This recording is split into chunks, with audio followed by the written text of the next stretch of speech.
They thought commanding a dog to attack would be enough. They thought a badge and a snarl would make a Navy SEAL back down. They were wrong. What happened next in that Montana warehouse wasn't just disobedience, it was recognition. One warrior acknowledging another. One protector refusing to harm the innocent. And in that single moment of a dog's choice, everything changed. Before we begin, tell us where you are watching from. And if you want to support the channel, please subscribe and hit the like button on this video. The mountains of northwestern Montana wore November like a threat. Clouds the color of gunmetal pressed down on the peaks surrounding Timber Ridge, transforming afternoon into something closer to dusk, though the clock barely read 3. Wind moved through stands of ponderosa pine and Douglas fir with a sound like distant ocean, constant and cold, carrying the promise of snow that hadn't yet fallen but would soon. The air tasted of altitude and coming winter, thin enough to burn lungs unused to 7,200 feet, sharp with the scent of pine sap and that particular emptiness that comes with isolation. Timber Ridge wasn't the kind of town people found by accident. State Route 17 wound through these mountains like a question mark, connecting nothing to nowhere. Used mainly by logging trucks and the occasional tourist who'd taken a wrong turn looking for Glacier Park 40 miles north. The town itself stretched along a single main street, perhaps half a mile of weathered storefronts and practical buildings that prioritized function over beauty. Population 3,200, according to the faded sign at the town limits, though that number felt generous. This was a place where everyone knew everyone, where secrets lasted about as long as fresh snow in spring, where newcomers were noticed immediately and remembered indefinitely. Ethan Cross noticed the town the way he noticed everything now. Catalog, assess, file away. Military training didn't shut off just because the uniform came off, and 12 years as a Navy SEAL had rewired his brain in ways that wouldn't unwire. He'd been driving for 6 days, putting distance between himself and Virginia Beach, between himself and the life that was ending, whether he wanted it to or not. Terminal leave, medical retirement, honorable discharge, all phrases that meant the same thing. Done, finished, civilian. The word tasted wrong. He drove a black 2019 Ford F-150 with a camper shell that contained everything he owned that mattered. Not much. Clothes, gear, memories he couldn't pack away as easily. The truck's suspension absorbed the potholes on Main Street as Ethan's gray-blue eyes tracked details without conscious thought. Gas station on the right, older man sweeping the entrance. Dyno with condensation on the windows, maybe a dozen people inside. Sheriff's office, 2 cruisers parked out front. General store with faded awning. Everything worn but maintained, a town holding on but not quite thriving. Next to him in the passenger seat, Havoc watched the town with similar intensity. The German Shepherd sat with military bearing, 95 towns of muscle and training and loyalty distilled into canine form. His black and tan coat was thick for the coming winter, ears forward and alert, dark eyes tracking movement with the same cataloging precision as his handler. Not a pet, never a pet, a partner, a weapon when needed, a brother always. They'd served together for 4 years. Iraq twice, Afghanistan 3 times, Syria. Places where the line between right and wrong was drawn in sand and blood, where Havoc's nose had found the IEDs before they found the team, where his presence on patrol meant the difference between ambush and advance warning. The same Kandahar operation that had ended Ethan's career had ended Havoc's. Shrapnel didn't discriminate. Ethan carried scars on his left side, a permanent ache in cold weather, and memories of teammates who hadn't made it out. Havoc carried a slight irregularity in his gait, barely noticeable unless you knew to look, and the same hypervigilance that never quite released its grit. Retired military working dogs went home with their handlers when possible. Havoc had nowhere else to go. Neither did Ethan, which was the point of this drive. Somewhere quieter, somewhere to decompress, somewhere to figure out what came after being a warrior when there were no more wars to fight. Timber Ridge hadn't been a destination, just a place where the road led and the gas gauge suggested stopping. Ethan pulled into the station, noting the older man with the broom had paused to watch his approach. Small town wariness, natural. Ethan stepped out, his 6'2" frame unfolding with the economy of motion that marked men who'd learned to conserve energy. Never waste movement, always maintain readiness. Sandy brown hair in a military cut that was just starting to grow out. Face weathered, despite only 34 years. Rope burn scar visible on his left forearm below the rolled sleeve of his flannel shirt. He moved to the pump with the kind of quiet purpose that some people instinctively recognized as dangerous, even when nothing overtly threatening occurred. The older man approached as the pump ran, 70-something. Korean War veteran cap, weathered face that had seen its share of Montana winters, eyes that assessed Ethan with the recognition of someone who'd carried a rifle himself once. Passing through, the older man asked. His voice carried the gravel of age and cigarettes abandoned decades prior. That's the plan, Ethan replied.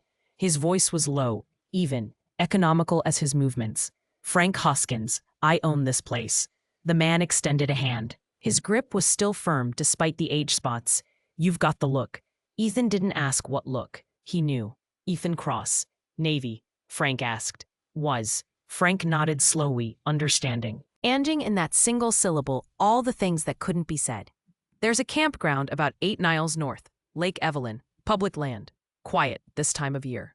Appreciate it. Havoc had been watching through the passenger window, and Frank's eyes found the dog. His expression shifted. Recognition of a different kind. Military working dog. Retired with me. They usually are. Frank's eyes moved between man and dog, seeing something in the pair that made him nod. You need anything while you're here, you come find me. Town's got its charms, but it's got its problems too. Always does. There was weight in those words, something beneath the surface that Ethan noted, but didn't pursue. Not his town, not his problems. He was passing through. He paid for the gas in cash, declined the receipt, and drove north as the afternoon continued its slide toward early dark. Lake Evelyn Campground lived up to its billing. Empty, quiet. A gravel loop around a frozen lake surrounded by pine forest and mountains that rose like judgments on all sides. Ethan selected a site with clear sightlines and his back to the water. Tactical thinking applied to camping. He set up with practiced efficiency. Small tent, propane camp stove. Sleeping bag rated for temperatures far worse than tonight would bring. Havoc investigated the perimeter, nose working, categorizing scents, ensuring security in his own way. By the time full dark arrived, Ethan had a small fire burning in the metal ring, coffee heating in a battered pot, and nothing but wind and distance for company. This was what he'd wanted. Space. Silence. Time to think or not think. Havoc lay near the fire, head on his paws but ears still mobile, still tracking sounds too distant for human ears. Peace. Fragile and temporary, but peace nonetheless. Morning arrived without ceremony, gray light filtering through canvas as temperature hovered just above freezing. Ethan woke the way he always did now, instantly alert, cataloging sounds and threats before his eyes fully opened. Havoc was already awake, sitting at the tent entrance, watching the forest with focus that indicated interest but not alarm. No immediate danger. Just another cold Montana morning. They ran together as the sun attempted to burn through cloud cover. 3 miles along the lake perimeter, Ethan's breath forming clouds, boots finding purchase on frost-slick ground, Havoc ranging ahead and circling back in patterns born from years of patrol. The run cleared his head the way it always did, pushing out the dreams that weren't quite nightmares but weren't quite peace either. By the time they returned to camp, Ethan felt something approaching steady. He needed supplies. Coffee was running low, and the granola bars that constituted breakfast wouldn't last another day. Timber Ridge was the only option within reasonable distance. He packed Havoc into the truck and drove south as morning stretched toward midday. The general store occupied a corner of Main Street, its wooden sign announcing Miller's Goods in faded paint. Ethan parked and cracked the windows for Havoc, who settled into watchful waiting without complaint. Inside, the store held that particular smell of old buildings and dry goods, coffee and sawdust and time. An older woman worked the register, her white hair pulled back severely, eyes sharp behind wire-rimmed glasses. Ethan moved through the aisles with the efficiency of someone who knew exactly what he needed and wasted no motion acquiring it. Coffee, protein bars, canned soup, bread. Basics. He was weighing options on beef jerky when the door chimed and voices entered, loud enough to carry through the small space. Mrs. Chen, you're being unreasonable. Male voice. Official tone trying to sound reasonable. Mr. Kruger has made a very generous offer. I've told Mr. Kruger my answer. Different voice. Female. Older. Firm despite a tremor that suggested either age or suppressed emotion. My property isn't for sale. Ethan didn't look directly, but positioned himself to observe through his peripheral vision, old habits asserting themselves. The woman was perhaps late 60s, Asian American, maybe 5'4", silver hair in a practical bun, wearing a canvas jacket over work clothes. Her posture radiated dignity, despite the slight stoop of age. Beside her stood a young girl, 9 or 10 years old, dark hair in braids, holding the woman's hand with visible tension. The man addressing her wore civilian clothes, but carried himself with aggressive authority. Mid-40s, perhaps 220 pounds over 6 feet, expensive jacket stretched across shoulders that suggested gym work. His companion stood near the door, younger, harder, watching the interaction with the blank expression of hired muscle. "Ma'am, accidents happen in these mountains." The first man's tone had shifted, reasonable veneer cracking to show something uglier beneath. Especially to folks living alone in isolated areas. "Mr. Kruger worries about your safety. You can tell Mr. Kruger I've survived 68 years without his concern." The woman's voice didn't waver, but her grip on the girl's hand tightened. "And I'll thank you to leave my granddaughter out of your threats, Mr. Webb." Webb. Ethan filed the name automatically, still appearing focused on jerky selection. Just another customer who couldn't decide between teriyaki and original. "Not a threat, Mrs. Chen. A reality." Webb stepped closer, using his size deliberately. "Things break down. Houses catch fire. Roads get dangerous in winter. Wouldn't want little Emma here to see her grandmother get hurt because of stubbornness." The girl, Emma, pressed against her grandmother's side. Her eyes held something too old for 9 years. Fear mixed with helpless anger. The woman at the register had stopped pretending to work, watching with expression that mixed sympathy and impotence. Tense. Outside, through the storefront window, Ethan saw Havoc's head raise in the truck, ears forward. The dog couldn't hear the conversation but read tension through glass and distance, responding to invisible cues that something was wrong. Ethan's jaw tightened. Not his business, not his town, not his fight. He'd come here for peace, for distance. For escape from exactly this kind of situation where bad people hurt good people and someone had to decide whether to watch or act. He'd done his time, carried his share of the weight. He was retired, done. He selected the teriyaki jerky. Webb leaned closer to Mrs. Chen, voice dropping to something meant to sound confidential but pitched to ensure everyone heard. "You've got until Friday to reconsider. After that, Mr. Kruger's patience runs out. And when his patience runs out, bad things tend to happen. Ask the Hendersons, ask the Volkmans." He straightened, false smile returning. "Think about Emma. Think about what kind of grandmother puts pride over her granddaughter's safety." He turned and walked out, his companion following, bell chiming their departure. Through the window, Ethan watched them climb into a black Dodge Ram with aftermarket modifications and peel out with unnecessary aggression. In the truck, Havoc tracked their movement, body language shifting to something harder, protective instinct triggered by proximity to threat he couldn't fully identify but absolutely recognized. Mrs. Chen stood motionless for several seconds, breathing controlled, maintaining composure through visible effort. Emma looked up at her, and the girl's voice broke the silence with the kind of question that shatters pretense. "Grandma, who were the Hendersons?" The woman at the register flinched. Mrs. Chen's hand trembled as she smoothed her granddaughter's hair. "People who left, sweetheart. Just people who decided to sell and leave." But her voice carried the weight of a lie told to spare innocence, and Emma's expression suggested she knew it. Ethan approached the register with his selections, setting them down with deliberate calm. The woman rang them up in silence, but Mrs. Chen turned, noticing him for the first time. Their eyes met briefly. Hers held exhaustion and defiance in equal measure. His revealed nothing, years of training ensuring his face remained neutral even as something cold and familiar settled in his gut. Not his business. He paid, collected his bag, and walked out. In the truck, Havoc whined softly, a questioning sound. The dog's dark eyes fixed on Ethan's face, reading micro-expressions invisible to humans. Ethan started the engine and sat for a moment, hands on the wheel, watching Mrs. Chen and Emma emerge from the store and walk toward an older Subaru parked down the street. "Not our fight," Ethan said quietly. Havoc's ears flicked, but the dog didn't break eye contact. "Not our town, not our problem."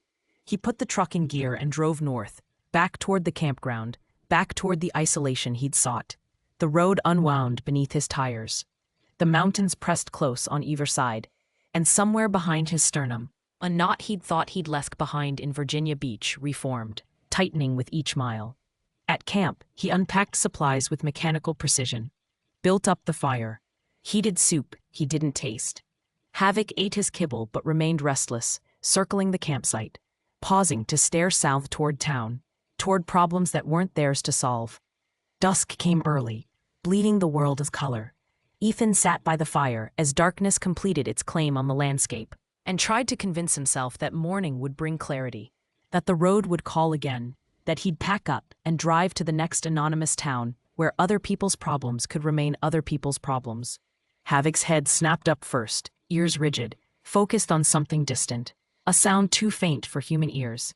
The dog's body went still in that particular way that meant alert, potential threat, stand by.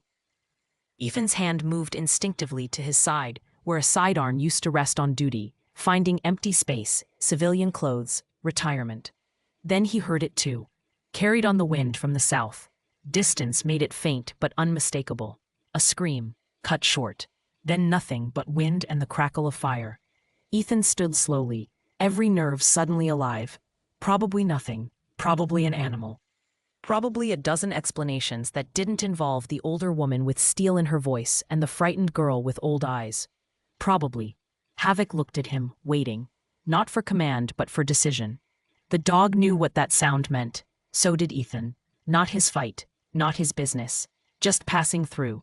He stared south into darkness, jaw tight, hands clenched. Every rational thought said walk away. Every instinct said otherwise. Just a look, he said finally, voice low. Just to be sure. Havoc was already moving toward the truck. Ethan killed the headlights a mile before the turnoff, driving by ambient light alone, letting his eyes adjust to darkness that wasn't quite complete.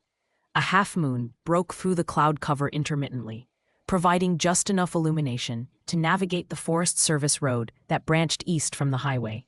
He'd asked casual questions at the gas station that morning, learning without seeming to ask that Mrs. Chen lived on the Old Ridge property, 40 acres at the end of a private drive that most folks knew to avoid unless invited. The truck crawled forward in near silence, Ethan's foot feathering the accelerator with precision born from convoys in hostile territory where engine noise meant target. Havoc sat rigid in the passenger seat, nose working, processing information through scent that vision couldn't provide. 2 miles up the ridge road, Ethan spotted the mailbox, name Chen barely visible in peeling reflective letters. He pulled past. Ticket another 100 yards and parked on the shoulder where trees provided concealment. They exited without words, Havoc flowing to Ethan's left side automatically, maintaining position without command. Ethan carried a tactical flashlight, but kept it off, preferring night-adapted vision to artificial light that would announce their presence.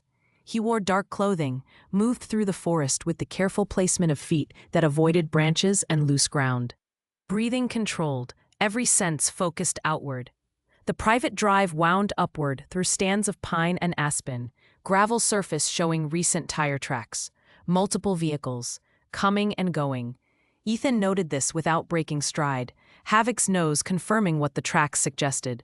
Many people, recent, chemical traces of exhaust and something else, smoke.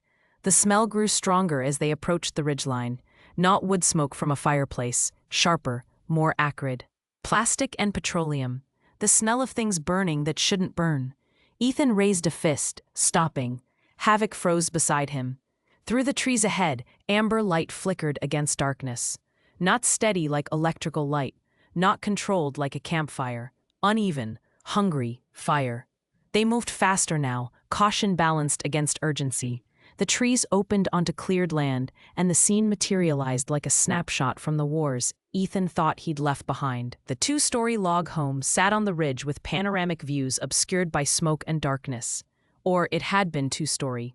The attached garage was fully engulfed, flames reaching 20 feet into the night sky, heat waves distorting the air. Fire had spread to the main structure's west side, eating through the first-floor windows, working its way toward the core of the building. The wraparound porch showed scorch marks and broken railings. Glass from shattered windows reflected firelight in scattered fragments across the dirt yard. But the fire wasn't what stopped Ethan's breath. Mrs. Chen lay near the porch steps, motionless, her silver hair darkened by blood from a wound on her temple. Her canvas jacket was torn, one arm bent at an angle that suggested bone damage. She wasn't moving. And Emma, the girl huddled beneath an overturned wheelbarrow near what had been a garden, small body compressed into the smallest possible target, arms wrapped around her knees, face buried, shoulders shaking with silent sobs, making herself invisible, trying to disappear. The response of a child who'd learned that being seen meant being hurt. Ethan's vision narrowed, edges going red. His pulse should have elevated, but instead dropped into that cold clarity that had made him dangerous in places where dangerous was necessary. Training took over. Assess, prioritize, act. Havoc was already moving before the command left Ethan's lips. Search. The dog flowed forward in a wide arc, clearing the perimeter, nose and eyes working in concert. Ethan followed at an angle, approaching the girl first, scanning for additional threats, noting details that painted a clear picture. Tire tracks showing acceleration and departure, boot prints, multiple sizes, too many for family. A baseball bat discarded near the porch, bloodied. Broken furniture scattered across the yard. This wasn't a random attack. This was a message delivered with malice and certainty of impunity. Emma. Ethan kept his voice low, calm, approaching from an angle where she could see him coming. Emma, my name is Ethan. I'm here to help. The girl's head snapped up, eyes wide with terror, entire body flinching. In the firelight, Ethan could see a bruise forming on her cheek, her shirt torn at the shoulder. She opened her mouth, but no sound emerged, fear strangling her voice.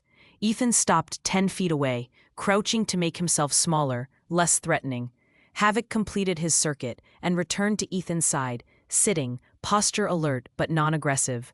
The girl's eyes found the dog, something in her expression shifting slightly. Animals were safer than men. Predictable, honest. This is Havoc, Ethan said quietly. He's a good dog. We're not going to hurt you. But your grandmother needs help. Can you tell me if there's anyone else here? Emma's voice emerged as barely a whisper. They left. The men. They said we had until Friday, but they came tonight, and Grandma wouldn't open the door, and they broke it, and she tried to fight and he hit her. And then they lit the fire and said we could burn or we could leave. And she wouldn't leave, so they hit her again, and she fell. And then they laughed and drove away. And I tried to wake her, but she won't wake up, and I don't know what to do. The words tumbled out in a single breath, shock overriding punctuation. Trauma speaking through a child's voice. Ethan moved to Mrs. Chen, fingers finding her neck, searching for pulse.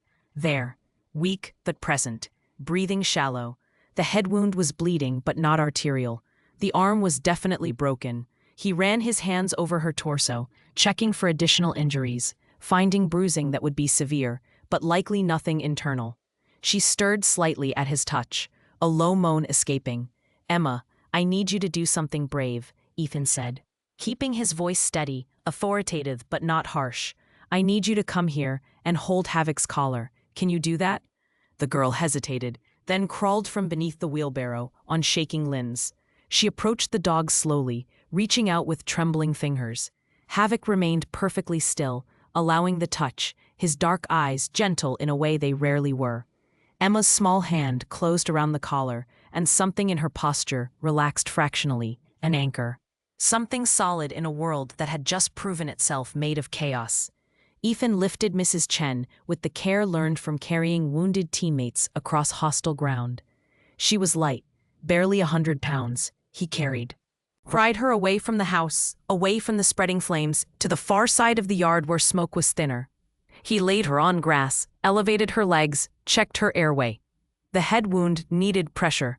He stripped off his flannel shirt, leaving only a dark t-shirt, and pressed the fabric against her temple. Emma, come here. The girl obeyed, Havoc moving with her, providing silent support. I need you to hold this against your grandmother's head. Press firmly. Can you do that? Small hands took over from his, applying pressure with surprising steadiness. Ethan pulled his phone from his pocket, already knowing what he'd find. No signal. The mountains and distance conspiring to isolate them exactly as Webb and his people would have planned. Mrs. Chen's eyes fluttered open, unfocused, struggling. Emma, she whispered. Emma, run. I'm here, Grandma. The girl's voice broke.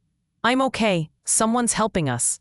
Mrs. Chen's gaze found Ethan, confusion giving way to recognition, then suspicion, then desperate hope in rapid succession. Who? Ethan Cross. I was at the store today. I heard the trouble and came to check. He kept his voice calm, clinical. You have a head injury and a broken arm. The fire's spreading. I need to get you both out of here. They'll kill us. Mrs. Chen's words slurred slightly, concussion evident. Kruger. He owns everything. The sheriff. The mayor. He wants the land, and he'll kill us to get it. Not tonight he won't. Ethan stood, scanning the house. The fire had claimed half the structure, flames visible through multiple windows. The roof would go soon. Emma, can you walk? Yes, then stay with Havoc. Don't leave his side, understand? The girl nodded, both arms around the dog's neck now, face pressed into his fur. Havoc accepted this with patient grace, standing still as stone, providing exactly what was needed. Ethan moved to his truck at a run, retrieving the first aid kit, water, emergency blanket. When he returned, he worked quickly, securing Mrs. Chen's arm with an improvised splint, wrapping the head wound properly, checking vitals again.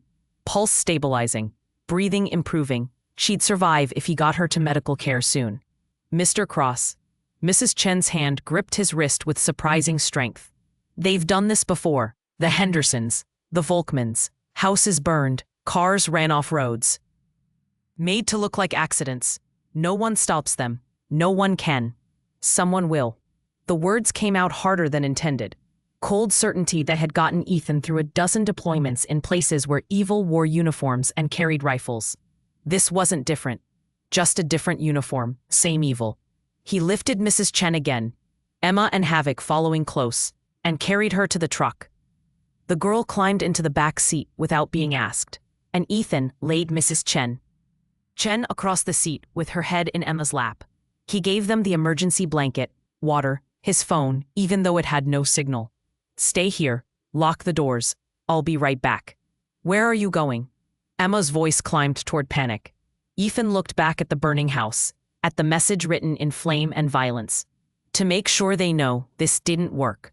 He returned to the house with Havoc, circling the structure despite the heat. Looking for what he knew would be there. He found it behind the detached shed. Gasoline cans, 5 of them, commercial accelerant. Not even bothering to hide the arson.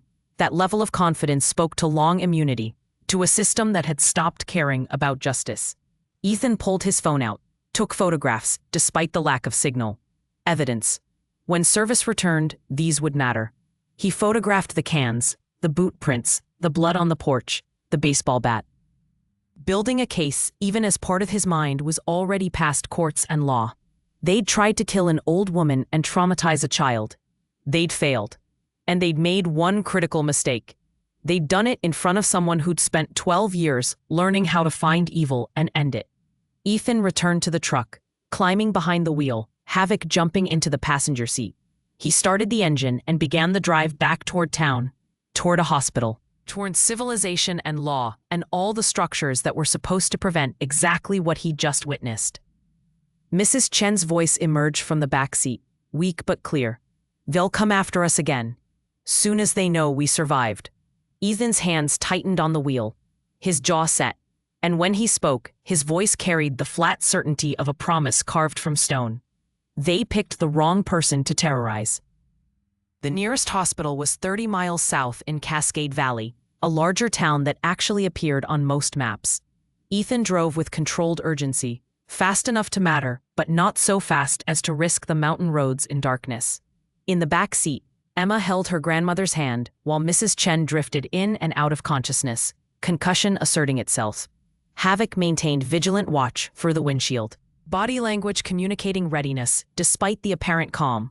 Phone signal returned 20 minutes into the drive, bars appearing like a lifeline. Ethan pulled over, dialed 911, and reported the attack with military precision. Location, injuries, arson, assault. The dispatcher's voice carried shock that seemed genuine, promising ambulance and police response. Ethan provided his information, mentioned he was transporting the victims directly to Cascade Valley Regional, and disconnected before more questions could complicate matters. The hospital emergency entrance glowed like a beacon in the darkness.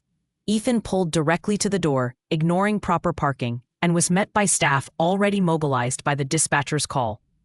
They moved Mrs. Chen to a gurney with practiced efficiency, while a nurse knelt beside Emma, speaking softly.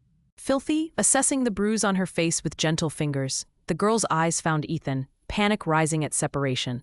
"I'll be right here," Ethan said, voice steady. "Havoc and I aren't owing anywhere." The nurse's eyes found the German shepherd in the truck. "Sir, the dog can't—" "He's a retired military working dog. He stays with me."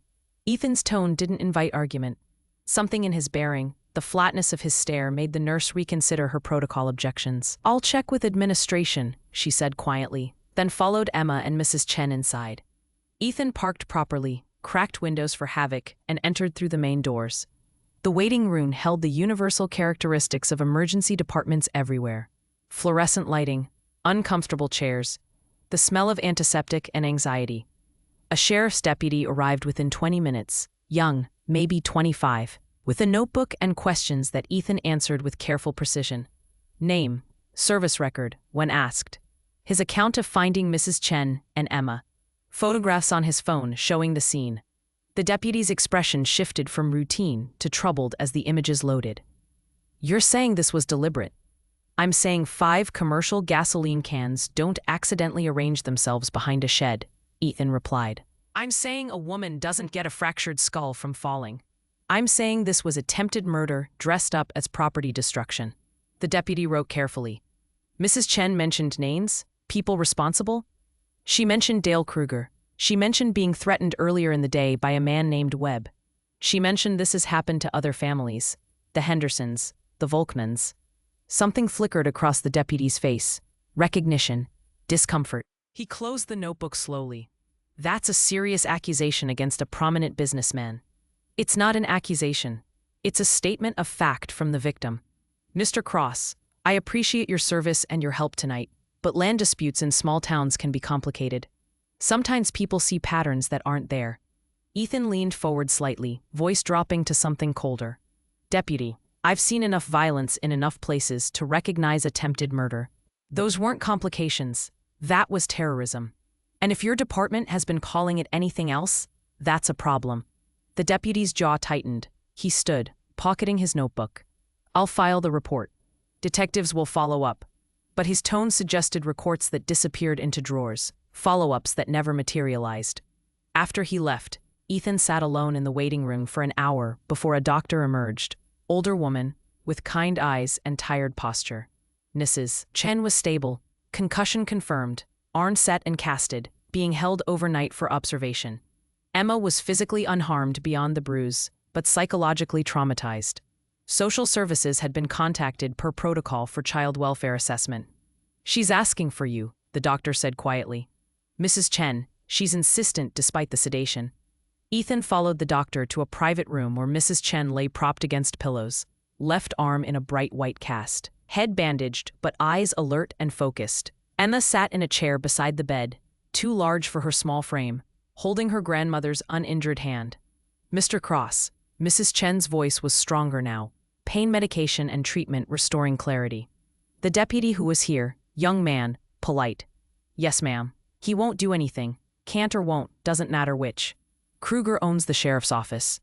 Has for 2 years since he got Roy Dawkins elected." She paused, gathering strength. "This county has 4,200 people across 800 square miles. 3 deputies total.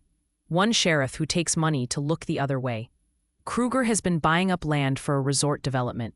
14 properties acquired in 18 months.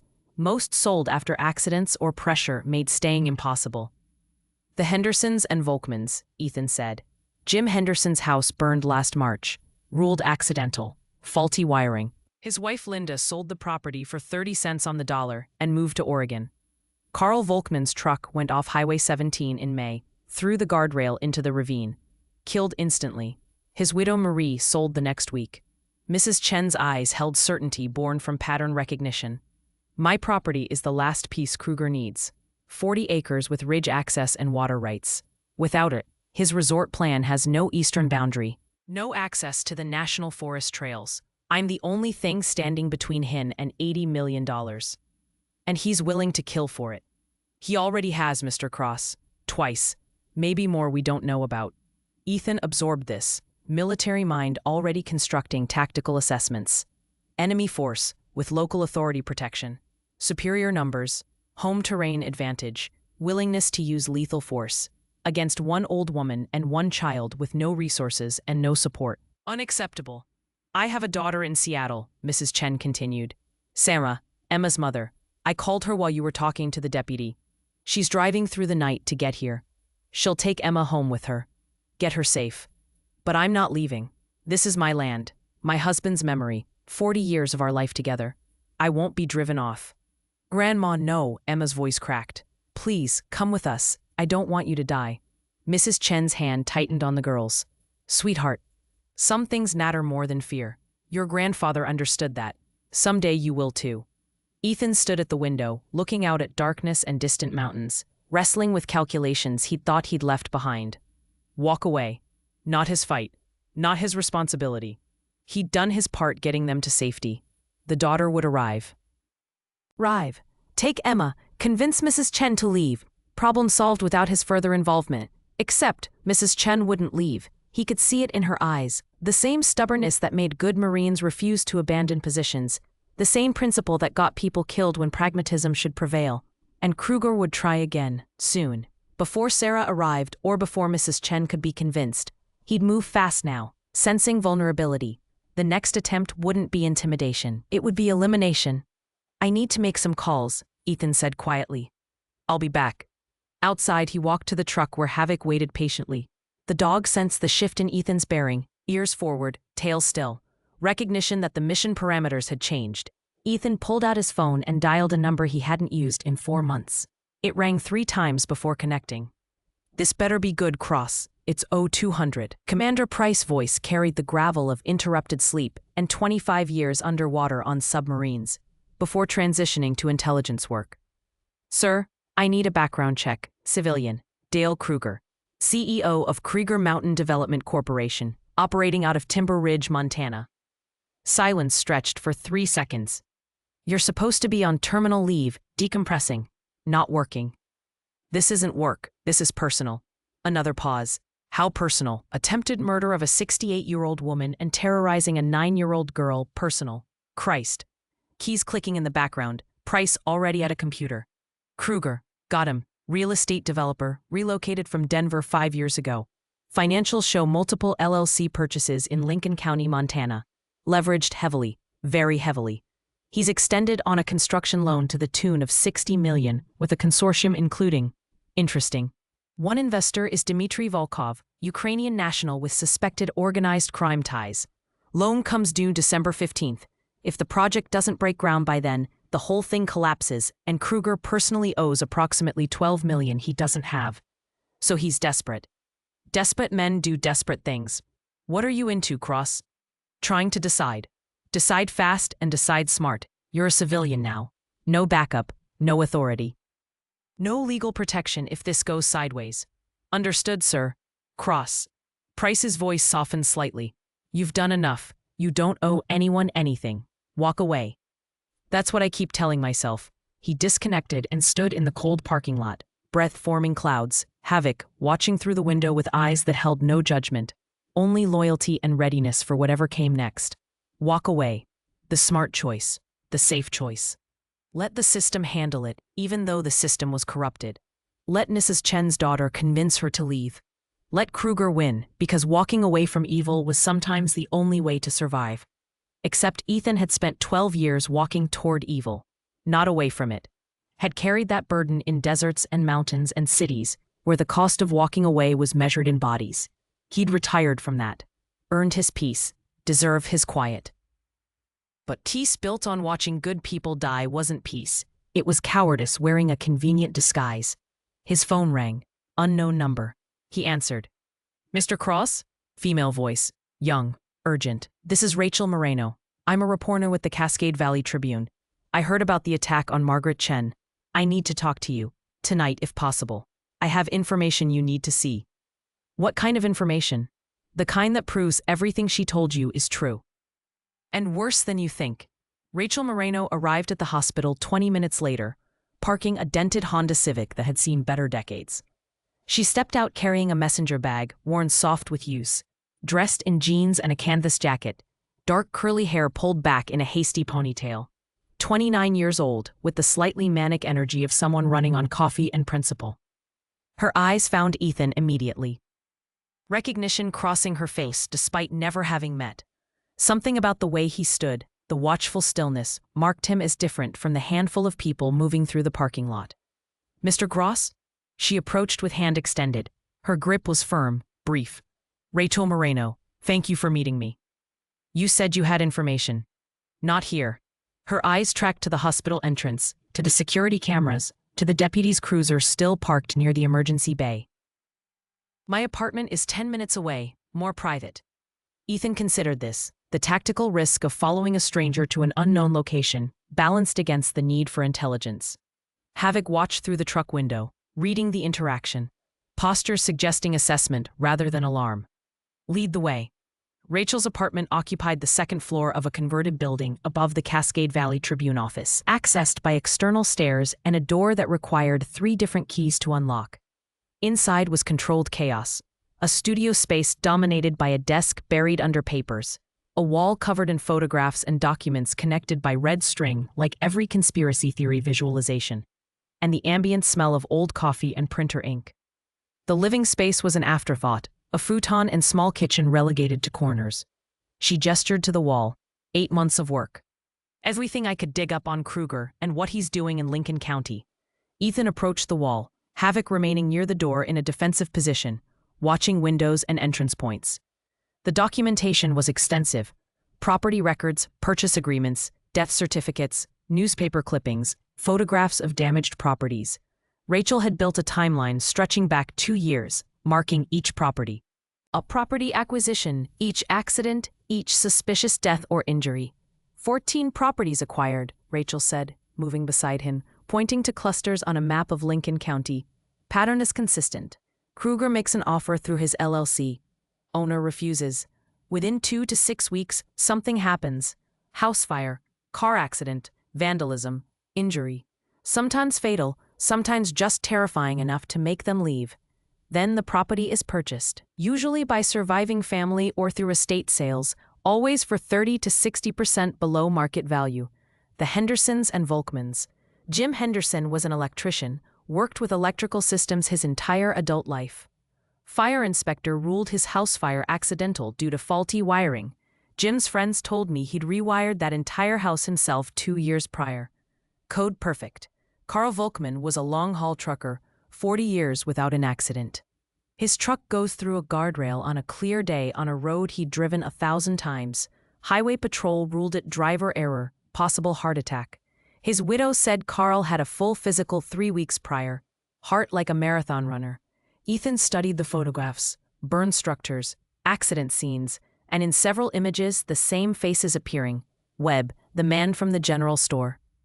Others Ethan didn't recognize, but whose postures and expressions marked them as hired muscle. These men work for Kruger? Directly or contracted. Marcus Webb is head of security for Kruger Mountain Development. Former corrections officer, fired from Montana State Prison for excessive force. The other regular faces are local guys he's recruited. Small-time criminals, desperate men, people who need money and don't ask questions. Rachel pulled a folder from her desk, opening it to reveal financial documents. This is where it gets interesting. Kruger is leveraged to the breaking point. Construction loan for $60 million comes due December 15th. He needs to break ground on the resort before that date, or the money gets called. He's already spent $8 million on planning, permits, and property acquisition.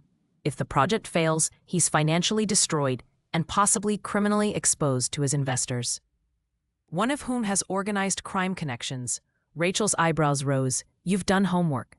I made a call. Dmitry Volkov. Ukrainian mob adjacent, yes, which means Kruger isn't just facing bankruptcy if this fails. He's facing people who handle the fault with violence. Rachel moved to another section of the wall, pointing to a document. Mrs. Chen's property is the keystone. Without it, the resort has no access to national forest trails, no eastern boundary. And the whole site plan falls apart. Environmental permits are contingent on that specific configuration. He needs her land, not wants, needs. And he's willing to kill for it. He already has, Mr. Cross, I'm certain of it. But proving it requires evidence that will stand up in court against a man who owns the local sheriff and has expensive lawyers. Everything I have is circumstantial.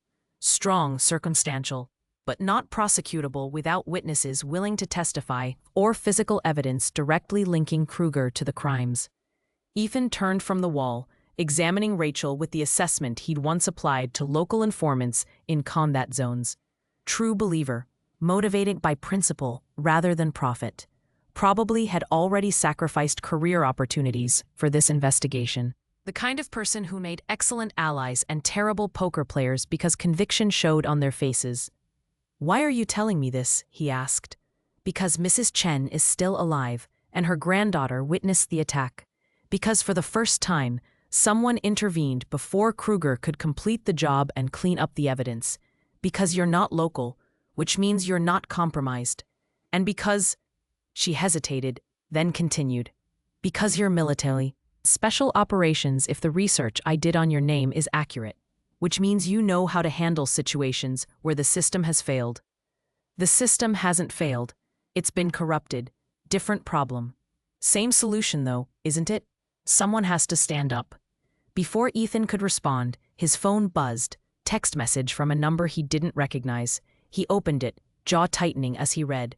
"Problem?" Rachel asked. "Mrs. Chen's daughter arrived at the hospital. She's taking Emma back to Seattle tonight. Wants to move her mother too, but Mrs. Chen is refusing. Against medical advice, she's checking herself out. Says she's going back to what's left of her property." Ethan looked up. "Tonight. Not suicide. Kruger will try again immediately." "I know." Ethan moved toward the door, Havoc rising to follow. "Which is why I'm going with her." "Wait." Rachel grabbed her bag, shoving a laptop inside, pulling files from the wall. "If you're doing this, you need everything I have. Documentation, evidence, contacts, and you need me to keep pressure on through the paper. Kruger operates in darkness. Light is the only weapon that scares him. This isn't a story, Miss Moreno. This is going to get dangerous. It's already dangerous, and it's absolutely a story.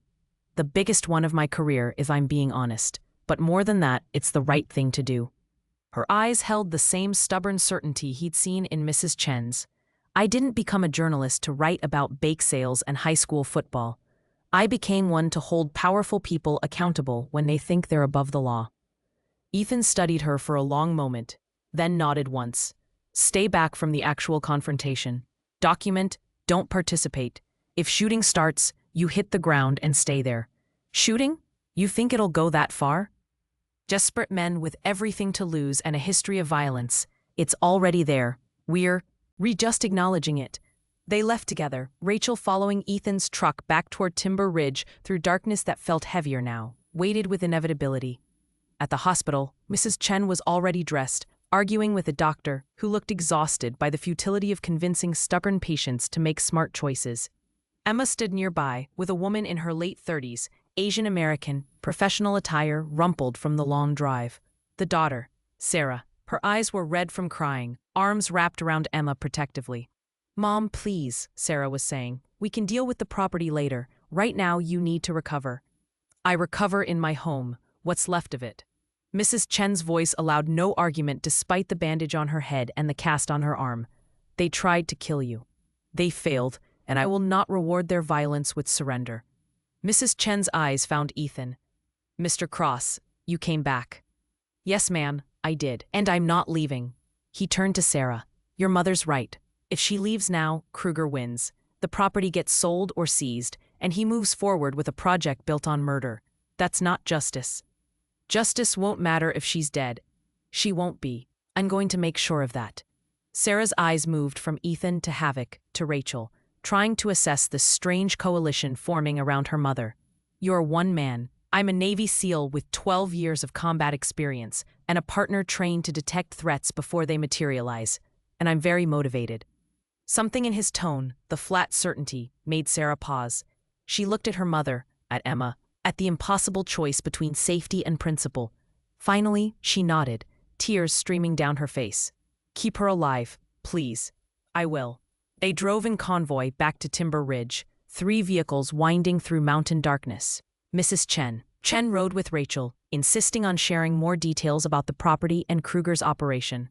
Emma and Sarah followed behind in Sarah's Volvo, Emma's small face visible through the rear window, watching until distance obscured everything.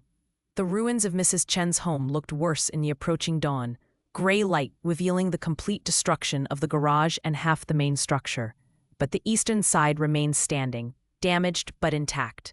Ethan surveyed the property with tactical assessment, noting sightlines, approaches, defensible positions. The private drive was the only vehicle access. Dense forest on 3 sides provided cover, but also concealment for attackers. The ridge position gave height advantage, but created a siege situation if surrounded. Not ideal, but workable. Miss Moreno, you're going to document everything. Photograph the damage, the evidence, the accelerant cans. Build an airtight case. Ethan turned to Mrs. Chen. Ma'am, you're going to rest inside while I fortify the perimeter, and then we're going to wait. For what? Mrs. Chen asked. For them to come back, because they will, fast, and when they do, we're going to end this. Meanwhile, across town, in a glass and timber mansion that commanded the opposite ridge, Dale Kruger sat in his office, surrounded by monitors showing security feeds and market tickers, his phone pressed to his ear, listening to Marcus Webb's report with increasing fury. The old woman survived. Some ex-military guy found her, got her to the hospital. She's already checked herself out, gone back to the property. Kruger's knuckles whitened around the phone. Who is this military guy? Name's Ethan Cross. Navy, Special Forces, retired, just passing through, wrong place at the wrong time. Or right place at the right time for her. Kruger stood, pacing to the window, staring across the valley toward where the Chen property sat on the opposite ridge. This is unacceptable, Marcus. We're 12 days from the deadline, 12 days from losing everything. I don't care if this guy is Navy SEAL or Navy Admiral. He's one man. Deal with him. Sir, engaging military personnel directly. Did I stutter? You have 5 men. Use them. Go tonight. Burn what's left. Make sure there's no one left to resist. Do it quietly. Do it fast. And do not fail me again. Kruger disconnected and stared at his reflection in the dark glass, seeing the desperation in his own eyes. $60 million, his entire reputation, his future, all dependent on 40 acres and one stubborn old woman who should have died last night. This time, there would be no mistakes. Ethan spent the daylight hours transforming the Chen property from vulnerable homestead into defensible position.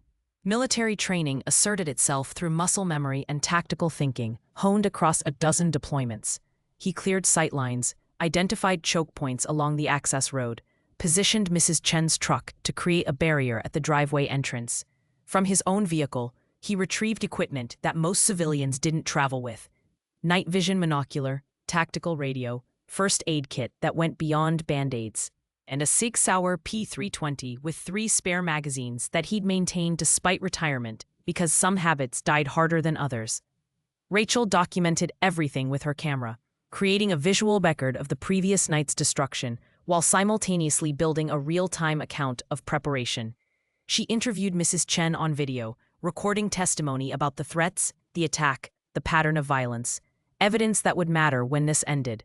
One way or another, Mrs. Chen rested in the intact eastern portion of the house, her stubbornness warring with exhaustion and pain medication.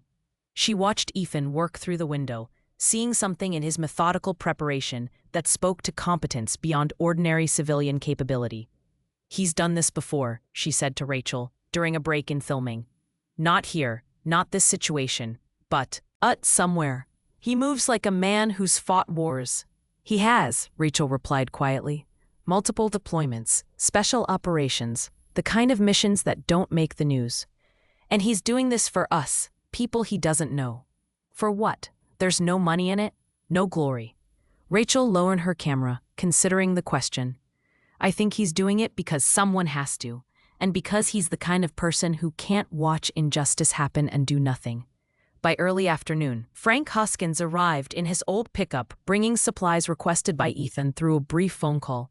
Food, water, batteries. The old veteran surveyed the damage and the preparations with eyes that had seen combat in a different era but recognized the fundamentals. You're expecting them to come back, Frank said quietly. They will. Tonight, most likely. They're desperate and they know she survived. How many you figure? Wed plus 4 or 5 others. Local muscle, probably armed but not trained.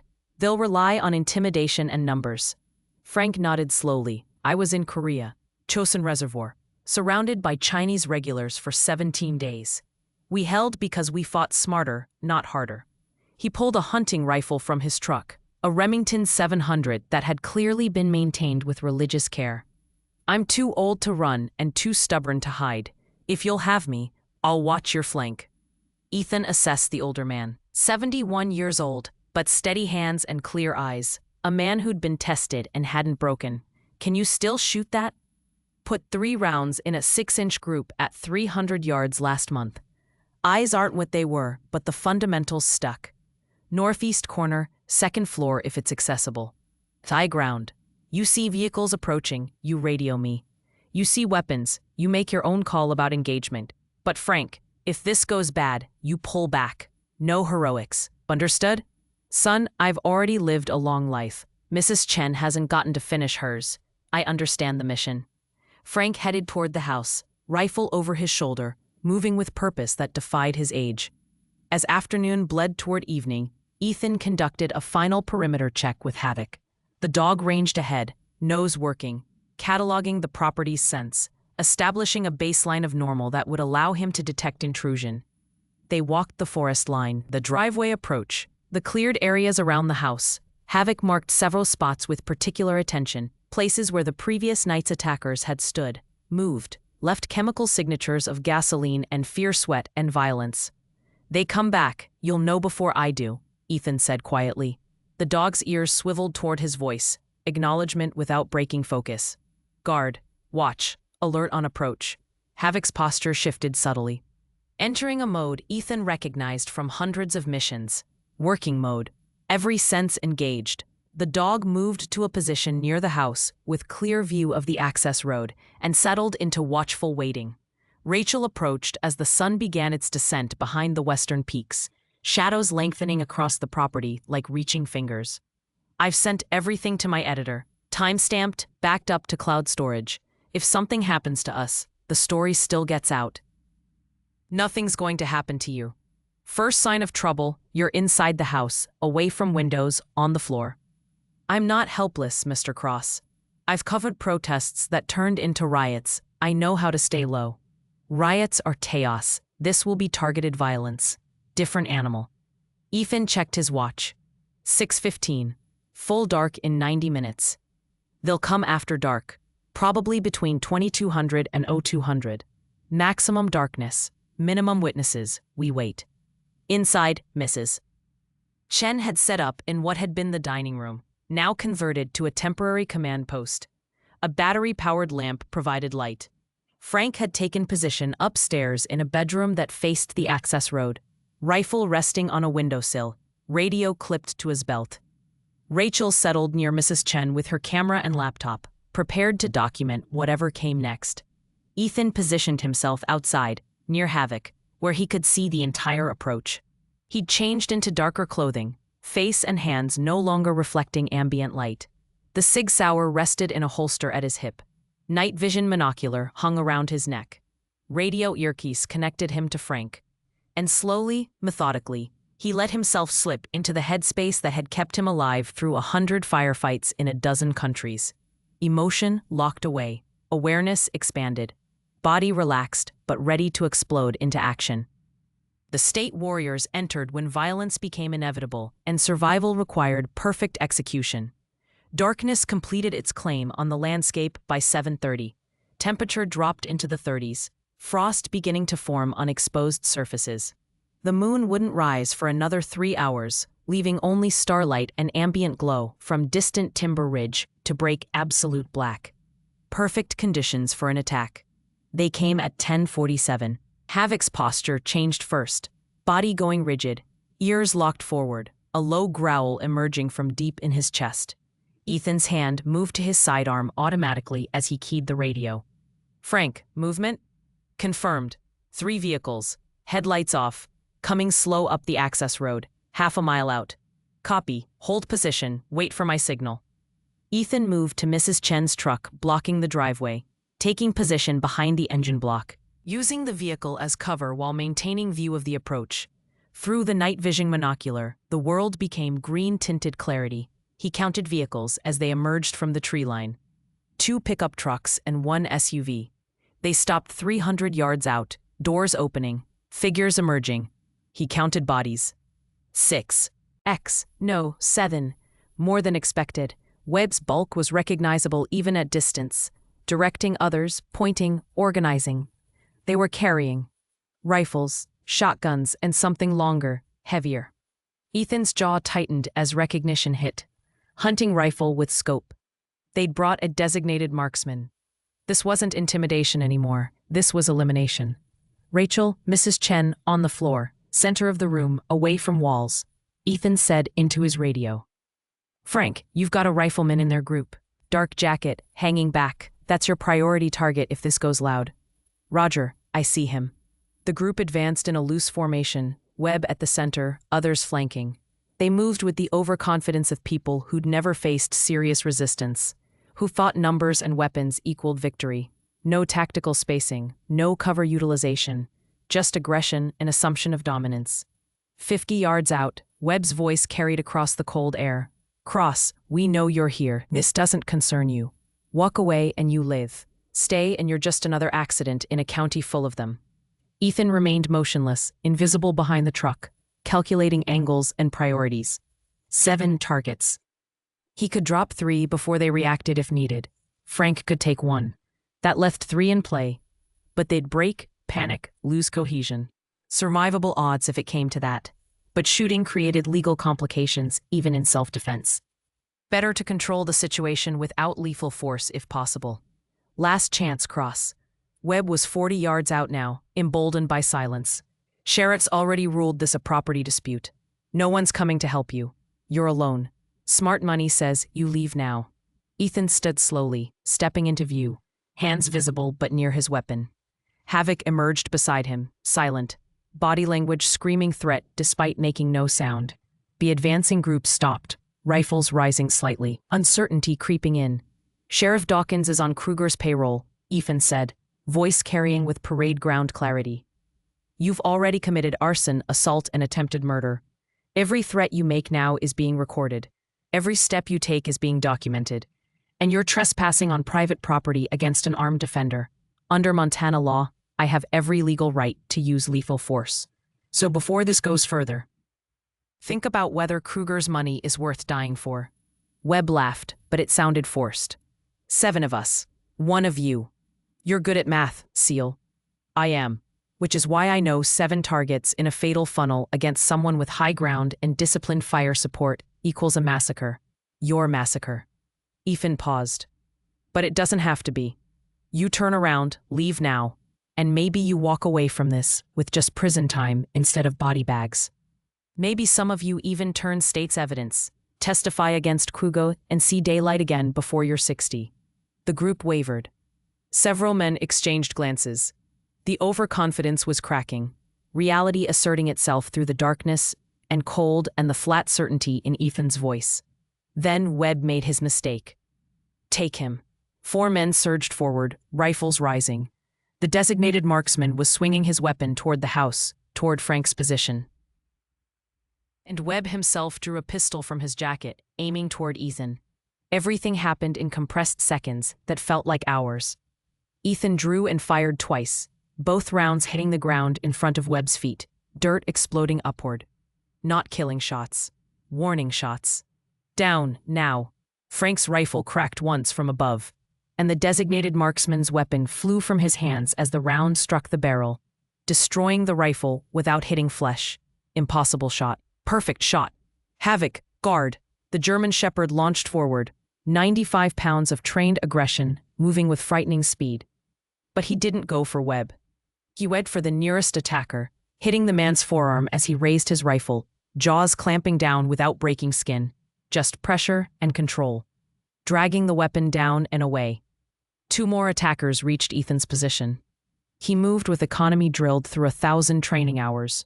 Stepping inside the first man's swing, redirecting the rifle barrel skyward, driving an elbow into the man's solar plexus. The attacker folded. Ethan stripped the rifle, spun, and used it as a staff to sweep the second attacker's legs. Both men down in 3 seconds. Webb fired. The round snapped past Ethan's head, close enough to hear. Ethan dropped, rolled behind the truck, came up with his Sig Sauer aimed center mass. Drop it. Webb's pistol wavered. His eyes tracked the scene. Seeing his men down or disarmed, seeing Havoc controlling one attacker, seeing Frank's rifle visible in the upstairs window. 7 against 1, becoming 7 against a coordinated defensive position. Then headlights blazed from the road. Multiple vehicles, sirens wailing, red and blue lights cutting through darkness. But not sheriff's cruisers, federal vehicles. FBI markings clear even at distance. Webb's face went pale. His pistol dropped. Around him, his men were already raising hands, weapons falling, understanding dawning that they'd walked into something far beyond a simple intimidation job. Agents deployed with tactical precision, voices commanding surrender, weapons trained. Within 90 seconds, all 7 men were face down in the dirt, hands zip-tied, rights being read in flat professional tones. Ethan safed his weapon, holstered it, and called Havoc back. The dog released his target and returned to heel position, tongue lolling, adrenaline still high but control perfect. A woman approached, late 40s, FBI jacket over professional attire, badge visible.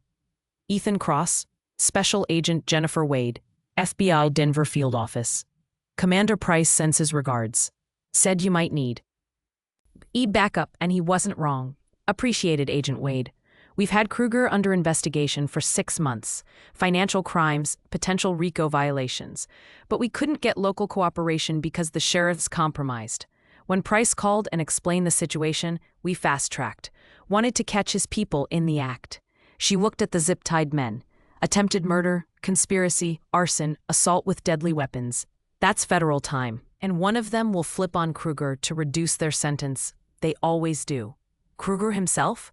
Warrants being executed now. We've got his offices, his home, his records. It's over, Mr. Cross. But Ethan was already moving toward the house, toward where Mrs. Chen stood in the doorway, Rachel beside her with camera still rolling, documenting everything. The old woman's face held tears, relief, and something like vindication. It's done, Ethan said quietly. They're going to prison. All of them. Mrs. Chen reached out with her uninjured hand, gripping his. You gave me my life back. You gave me justice. You fought for it. I just helped. Above, Frank emerged from the house, rifle over his shoulder, satisfied expression on his weathered face. Hell of a shot, if I say so myself. Rachel lowered her camera. I got everything. Every word, every moment. This story goes national tomorrow. As federal agents processed the scene and the arrested men were loaded into vehicles, Ethan stood with Havoc in the cold night and felt something release in his chest. The weight he'd carried since Kandahar, the guilt of surviving, the question of purpose in a world without clear enemies and missions. Maybe this was the answer. Not deserts and mountains abroad, but small towns where evil wore suits and bought badges, where one person standing up could tip the balance, where a warrior could still protect the innocent, just on different terrain. Havoc leaned against his leg, and Ethan's hand found the dog's head, scratching behind the ears. Good boy, he said quietly. Very good boy. Dawn arrived with cold clarity, burning off the night's tension and revealing Timber Ridge in sharp relief against the mountains.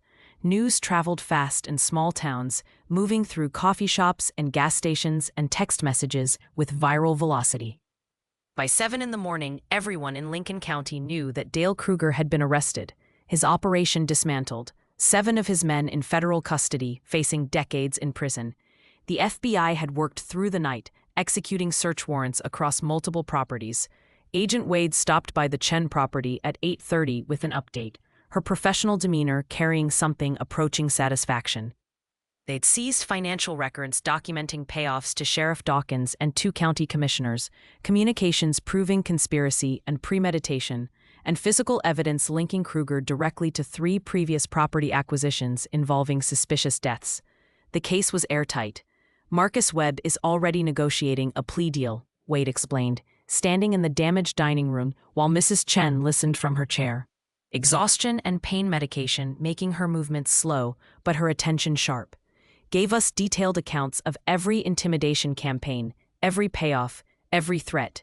He's facing 25 years minimum, but with cooperation, he might see parole before he's 70. The others will follow. They always do when they realize the alternative. And Kruger? Mrs. Chen asked. Charged with conspiracy to commit murder, racketeering, arson, witness intimidation, fraud, and about 15 other counts. He's looking at life without parole if convicted on even half of them. His investors are already distancing themselves. The resort project is dead.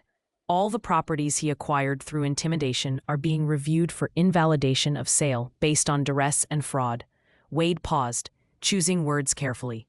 Mrs. Chen, there's a strong possibility you'll be able to help other families recover what was taken from them. The Hendersons. The Volkmann's widow, others who sold under pressure. Your testimony will be crucial. Mrs. Chen nodded slowly. Whatever's needed, those families deserve justice as much as I do. Wade turned to Ethan, who stood near the window with Havoc at his side, both watching the sunrise paint the mountains in shades of amber and rose. Mr. Cross, you'll need to provide a full statement. Self-defense is clear-cut here, but there's paperwork. Probably a few days of your time. Understood. Commander Price also asked me to pass along a message, said to tell you that standing up when others can't is the job, retired or not, and that you honored the teams. Wade's expression softened slightly.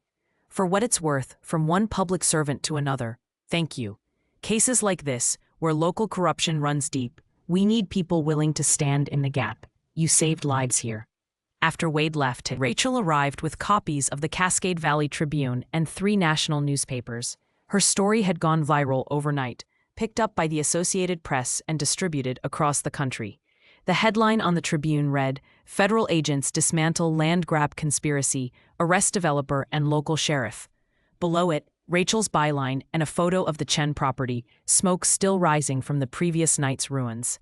It's everywhere, Rachel said, spreading the papers across the dining table. New York Times, Washington Post, CNN picked it up for their website. I've gotten interview requests from 3 podcasts and 2 television networks. This is the kind of story that changes careers. It's the kind of story that restores faith, Mrs. Chen corrected gently. Shows that powerful people can be held accountable. That's worth more than any career advancement. Rachel smiled, but her eyes held understanding. Standing. You're right, but it doesn't hurt that justice and career advancement aligned this time. By midday, Timber Ridge's main street looked different. Sheriff Dawkins' office was closed, the cruisers impounded as evidence. Federal agents conducting interviews with deputies who claimed they'd been kept in the dark about their sheriff's corruption. Some probably had been. Others would face charges themselves. The power structure that had enabled Kruger's violence for 2 years had collapsed overnight, leaving a vacuum that would take time to fill properly. Frank arrived at the Chen property with lunch from the diner. Sandwiches and coffee, and the news that the town was already organizing. Volunteers are forming work crews to help rebuild, he explained, settling into a chair with the careful movements of a man who'd spent the previous night in combat posture. Contractors from 3 counties over heard what happened and are offering materials at cost. Insurance adjusters are already calling it arson with federal documentation. So Mrs. Chen, you'll get a full payout. And Sarah called. Said she's driving back up this weekend with Emma. Wants to help however she can. Mrs. Chen's eyes filled with tears, but she smiled through them. This town has good people. They were just scared. Kruger made everyone afraid to stand up because the cost seemed too high. Now they see it's possible to fight back and win. One person willing to stand makes all the difference, Frank said, his gaze finding Ethan. Changes the equation for everyone else. Ethan deflected the attention, uncomfortable with praise the way many warriors were. Mrs. Chen stood first. I just made sure she didn't stand alone. The afternoon brought more visitors. Families whose properties had been targeted, who'd sold under duress, who'd lived with fear and guilt for months or years. They came to thank Mrs. Chen for her courage, to share their own stories, to ask how they could help recover what had been stolen. The dining room became an impromptu community gathering, people sharing food and testimony, and the cautious hope that came with justice delayed but finally delivered. Among them was Marie Volkmann, Carl's widow, a woman in her early 60s with gray hair and carpenter's hands. She sat with Mrs. Chen for nearly an hour, both women crying and talking and finding solidarity in shared trauma. Before she left, Marie gripped Mrs. Chen's hand tightly. "Carl would have fought if he'd known others would stand with him," Marie said quietly. "He sold because he thought we were alone, thought no one would believe us against Kruger's money and the sheriff's protection." "You showed that wasn't true. Thank you for being braver than we were." "You weren't less brave," Mrs. Chen replied firmly. "You survived with the information you had. That takes its own kind of courage. And now we'll make sure Carl's death wasn't in vain. We'll make sure everyone knows what Kruger did." As evening approached, the crowd thinned, visitors returning to their own homes and lives, carrying with them the story that would be told and retold, becoming part of Lincoln County's collective memory. The night a Navy SEAL and a stubborn 68-year-old woman faced down corruption and won. Rachel stayed to help clean up, stacking dishes and folding chairs borrowed from neighbors. She found Ethan outside with Havoc, both watching the sunset paint the sky in colors that seemed too beautiful for a world that held as much ugliness as it did. "What's next for you?" Rachel asked. Ethan was quiet for a long moment. "Don't know yet. Terminal leave ends in 6 weeks. After that, I'm officially civilian. No plan beyond that. You could stay. Lincoln County will need a new sheriff eventually. Elections in 8 months. Town could use someone who actually understands the job." "I'm not a politician." "No, you're a protector. Same job, different uniform." Rachel paused. "Or you can keep doing what you just did. There are a lot of small towns with big problems, places where good people are getting crushed by bad people with power, places that need someone willing to stand in the gap. That's not a career. That's vigilantism. It's justice when the system fails. And sometimes the system fails, Ethan. You've seen it. You just fixed it here. Could fix it other places too." Ethan didn't respond immediately, considering possibilities he'd never articulated before. A different kind of service. Not military operations against foreign enemies, but domestic protection for vulnerable communities. Not seeking out conflict, but responding when it found innocents who couldn't defend themselves. Warriors without wars could still protect, could still serve. Just different terrain, different tactics. Same mission at its core. Inside, Mrs. Chen was settling in for the night, Frank staying in one of the intact bedrooms to provide security until the property could be properly secured. The old veteran had found purpose again too, transformed from observer to participant, from retired soldier to active guardian. Age hadn't stolen his capability, just his opportunity, and this crisis had returned both. Later, as stars emerged and temperature dropped toward freezing, Ethan sat by a small fire outside with Havoc beside him. The dog's head rested on his paws, eyes half closed but ears still mobile, still monitoring the environment even in rest. Always watchful, always ready. The nature of working dogs and the warriors who partnered with them. His phone buzzed. Text message from Commander Price. "Wade says you performed as expected. Town's lucky you were there. Question is, where will you be next? The world still needs people like you, Cross. Just have to decide which world. Give me a call when you know." Ethan stared at the message for a long time, then lifted his eyes to the mountains surrounding Timber. Error Ridge, dark silhouettes against starlight. Somewhere beyond these peaks were other towns, other vulnerable people, other situations where corruption had taken root and fear kept good people silent. Maybe that was the answer to the question he'd been carrying since Kandahar. Not what came after being a warrior, but how to continue being one in a world that still needed protection, just from different threats. Havoc shifted beside him, sensing the change in Ethan's emotional state, the decision crystallizing. The dog looked up, dark eyes reflecting firelight, waiting with the patient loyalty that defined their partnership. "What do you think, boy?" Ethan asked quietly. "You ready to keep working?" Havoc's tail thumped once against the ground. No hesitation, no doubt. Just readiness for whatever mission came next, wherever it led, as long as they faced it together. Ethan's hand found the dog's head, scratching behind the ears in the way that always made Havoc lean into the touch. "Yeah, me too." Inside the house, Mrs. Chen slept peacefully for the first time in months. Her home damaged but standing, her life threatened but preserved, her courage validated by an outcome that seemed impossible just days before. Outside, Ethan Cross sat watch with his partner, guardian and protector, a warrior finding new purpose in the hardest mission of all. Standing up when others couldn't, fighting back when victims had no strength left, being the difference between evil succeeding and good surviving one more day.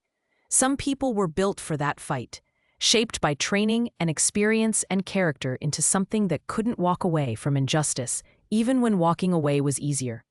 Ethan Cross was one of those people, and for the first time since hanging up his uniform, he understood that retirement from the military didn't mean retirement from service.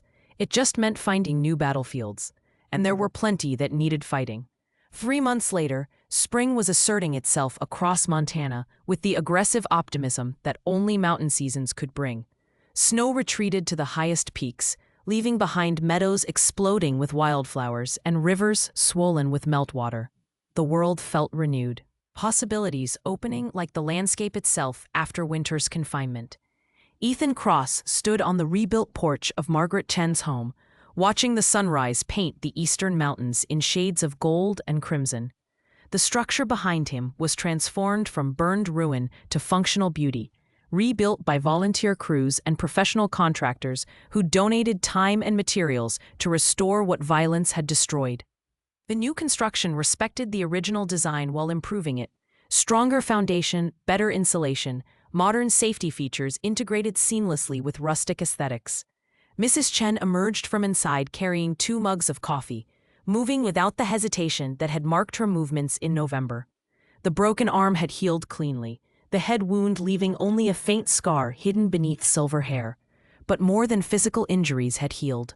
She moved with confidence reclaimed, dignity restored by justice delivered, and community support that had transformed isolation into connection. Sarah and Emma arrived this afternoon, Mrs. Chen said, handing Ethan one of the mugs. Spring break. Emma wants to see Havoc again. Says she's been reading everything she can find about military working dogs. Thinks she might want to be a canine handler when she grows up. Ethan smiled slightly. She's got the temperament for it. Brave. Loyal. Protective of people she cares about. She learned that from watching you. Mrs. Chen sipped her coffee, eyes on the vista that had cost so much to keep. Rachel called yesterday. Her investigation won a National Journalism Award. She's been offered positions at 3 major papers, all because she had the courage to dig into corruption when everyone else looked away. She earned it. Frank's been elected interim sheriff until the special election in June. Says he's too old for the job permanently, but wants to make sure it's done right while the county recovers. 67 other people have filed complaints against Kruger's operation. Families getting their properties back. Restitution being negotiated. The FBI says it's one of the most comprehensive RICO prosecutions they've built in a decade. Mrs. Chen turned to face Ethan directly. None of that happens if you don't stop that night. If you don't decide that other people's problems are worth fighting for. Ethan was quiet for a moment, then replied with characteristic economy. You'd already decided to fight. I just made sure you didn't fight alone. And that made all the difference. She paused, weighing words. You're leaving soon, aren't you? Terminal leave ended last week. I'm officially retired from the Navy. No obligations keeping me anywhere specific. But something's calling you somewhere else. It wasn't a question, and Ethan didn't pretend otherwise. There are other towns, other situations where good people are getting crushed by bad people with power and no one willing to intervene. What happened here wasn't unique. It's a pattern that repeats everywhere. Systems get corrupted and communities get isolated. And you're going to find those places. Someone should. Mrs. Chen nodded slowly, understanding in her expression. You know you'll always have a home here. This place, this community. You're not just the man who saved us. You're family now. That doesn't change regardless of where the road takes you. The words hit harder than Ethan expected, emotion threatening the control he'd maintained for so long. Family, a concept he'd thought he'd lost in Kandahar, along with his team, his career, his sense of purpose. But here it was, offered freely by an older woman who'd faced down evil and survived because someone stood beside her. Appreciated, ma'am, truly. Havoc emerged from inside, moving to Ethan's side with the automatic precision of years of partnership. The dog looked healthier than he had in November, the mountain air and regular work agreeing with him. His coat gleamed, eyes bright, body language radiating contentment that came from clear purpose. Working dogs needed work the way warriors needed missions. The past 3 months, helping with property security across Lincoln County, training with Frank's new deputies, providing demonstrations for community groups, had given Havoc exactly what he required. Ethan's phone buzzed. Text message from Rachel Moreno, who'd stayed in Montana despite the job offers, choosing to continue investigating rural corruption across the Mountain West.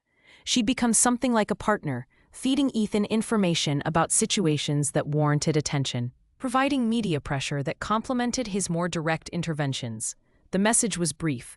Situation developing in Clearwater County, Idaho. Small ranching community. Water rights dispute turning violent. Local sheriff overwhelmed or complicit. Can't tell which yet. 3 families being systematically targeted. Sounds familiar? Worth a look. Ethan read it twice. Ben looked at Havoc. The dog's ears had perked up, sensing the change in Ethan's bearing. The shift from rest to readiness. Recognition that the mission was calling again. Different location. Different victims. Same essential problem. Good people facing evil they couldn't fight alone. "What do you think?" Ethan asked quietly. "Ready to work?" Havoc's tail wagged once, controlled but definite. "Always ready." Ethan typed a response. "Send me the details. I'll drive out tomorrow. Do preliminary assessment." Rachel's reply came instantly. "Knew you'd say yes. Be careful. These water disputes get bloody fast. People will kill over it." "Understood." He pocketed the phone and turned to Mrs. Chen, who'd watched the exchange with knowing eyes. "Idaho. Water rights dispute. Families being targeted. When do you leave?" "Morning, probably. Want to see Emma first. Say proper goodbyes." "They're not goodbyes, Ethan. They're see you laters, because you will come back. This is home now, even if you're not here all the time." Mrs. Chen reached out, gripping his hand with surprising strength. "Promise me something." "Ma'am?" "Promise me you'll be careful. That you won't think you have to solve every problem alone. That you'll reach out when you need help, whether it's backup or just someone to remind you that your life has value beyond being useful to others." The words cut close to truths Ethan had been avoiding. A tendency to see himself as tool rather than person. To measure worth by mission success rather than inherent humanity. To forget that warriors needed rest and connection as much as they needed purpose. "I promise to try," he said finally, honesty preventing a more definitive commitment. That's all anyone can ask. Later that afternoon, Sarah's Volvo came up the rebuilt driveway, Emma visible in the passenger seat, face pressed to the window, scanning for Havoc. The moment the car stopped, she was out and running. 9 years old, transformed by 3 months, from traumatized victim to resilient survivor. She'd been in therapy, Sarah had reported, working through the attack's psychological impact, but she was healing. Children were resilient when given safety and support. Emma dropped to her knees in front of Havoc, arms wrapping around the dog's neck, face buried in his fur. Havoc accepted this with patient grace, tail wagging slowly, providing exactly what was needed: comfort, stability. Unconditional presence. "I missed you," Emma whispered. "I told everyone at school about you, about how you protected us, about how brave you are." Ethan crouched beside them. "He missed you too, and he's proud of how brave you've been. Takes real courage to keep going after something scary happens." Emma looked up, her dark eyes serious beyond her years, but no longer haunted. "Mom says you're leaving, going to help other people who are in trouble." "That's right." "Will you come back?" "I will. This is home now. I'll always come back." "Promise?" "Promise." She seemed satisfied with that, returning attention to Havoc, asking questions about his training, his missions, what commands he knew. Ethan answered patiently, explaining without traumatizing, sharing stories that inspired rather than frightened. Sarah approached, standing beside Mrs. Chen, both women watching the interaction. "She's doing better," Sarah said quietly. "Nightmares are less frequent. She's smiling more, trusts people again. The therapist says having a clear resolution helped, knowing the bad people were caught and punished, knowing good people stood up and won." "Children need to believe justice exists," Mrs. Chen replied, "that the world makes sense, that good triumphs eventually. We almost couldn't give her that. Almost taught her that evil wins and victims lose. Thank God we didn't." That evening, the community organized an impromptu gathering, word spreading through the informal networks that govern small-town social life. People arrived with covered dishes and folding chairs, transforming Mrs. Chen's property into celebration space. Frank was there with several of his new deputies. Rachel arrived from Cascade Valley with her camera, documenting not violence this time, but recovery. Families whose properties had been returned, contractors who donated labor, neighbors who'd found courage through witnessing courage. They ate and talked and shared stories, the conversation inevitably turning to Kruger's trial, set to begin in federal court the following month. He'd refused plea deals, convinced his lawyers could create reasonable doubt, but the evidence was. It's overwhelming. Testimony corroborated by multiple sources. Financial records creating an unbreakable chain of conspiracy and intent. Most legal observers gave him zero chance of acquittal. As darkness fell and the gathering wound down, Ethan found himself standing apart from the crowd with Frank, both men comfortable in companionable silence. Veterans who understood that some things didn't require words. "You did good work here," Frank said eventually, reminded this town what it means to stand up. "We'd forgotten. Got comfortable with looking the other way because confrontation was scary. You showed us scary is survivable when you don't face it alone. You stood up too. That rifle shot was something special." Frank chuckled. "Still got a few good rounds left in the old man, but I know my limits. This interim sheriff position is temporary. Come June, someone younger needs to take the permanent job. My contribution was showing the county that the position matters, that it's about service, not power." He turned to face Ethan directly. "But you, Cross, you're just getting started. Different kind of service than the Navy, but service nonetheless. The country still needs people like you, just needs you fighting different battles. That's what I'm learning. Where's the next one?" "Idaho. Water rights dispute, ranchers being targeted." Frank nodded knowingly. "Water's blood in the arid West. People kill over it regular. You'll need to be smart. Those disputes get tribal fast. Generations of grudges playing out through legal and illegal means. I'll be careful. You'll be effective. That's different than careful. But try to be both." Frank extended his hand. "You need anything you call. Information, backup, just someone who understands the mission. You've got my number." They shook, grip firm. Understanding passing between men who'd both served, both seen combat, both recognized that the fight didn't end just because the uniform came off.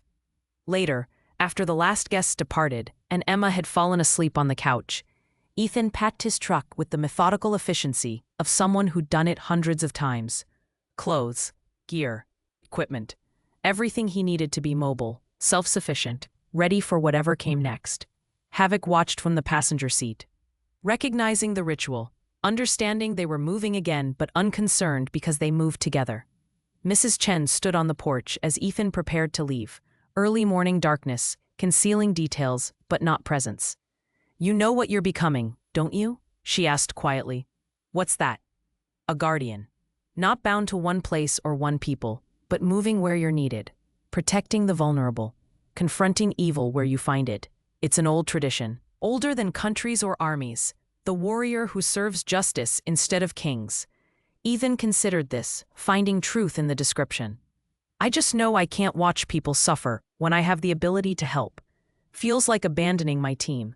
Except the team is everyone who can't fight back alone.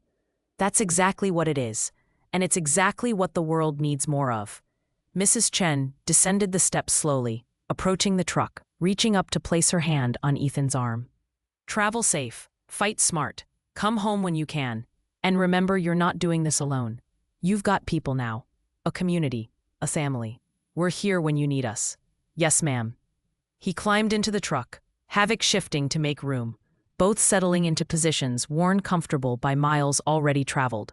The engine started with reliable power, headlights cutting through pre-dawn darkness. As Ethan pulled away, he looked in the rearview mirror, seeing Mrs. Chen silhouetted against the porch light, hand raised in farewell that wasn't goodbye. The road unwound before him, leading down the mountain, through Timber Ridge's sleeping main street, toward the highway and Idaho beyond.